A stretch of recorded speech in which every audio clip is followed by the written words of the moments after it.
ba nyir'isengero basabwe kugira ibyo bavugurura, barabivugurura bashyiramo amafaranga, nabyo bigiye gusaza zitarataha. Iyo bibagewe nta nsengero nafungura n'imwe.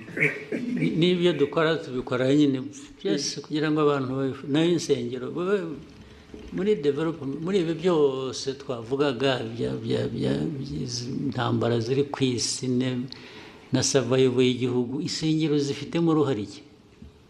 Nazo ziratanga akazi se? They are just cheating. Abenshi they are just cheating. Ariko mubahehe mwebwe, ngewe ibyo mbona ko ari abantu huzuyemo ububande gusa, kurwana n'ababande bari mu churches nabyo nta mpuhwe mbifitiye na busa rwose. Ariko mwebwe abakoroni barabarindagije, namwe murarindagira. Ubu ibintu twirwa tuganira ibintu bya church, ibisengero, wagiye mujye guhinga, mworore, mujye gusenga nushaka usengere kuri telefone.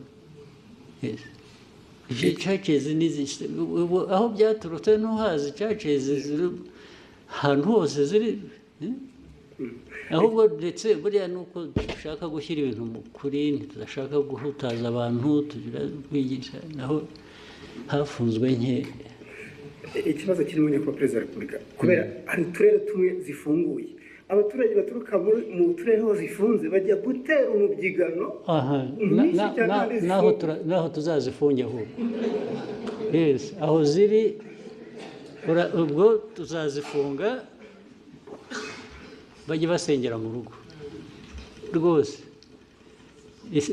Iri senga abanyafurika mwara. Niba munyemera ikindi kibazo kimwe kirebana n'inyambo,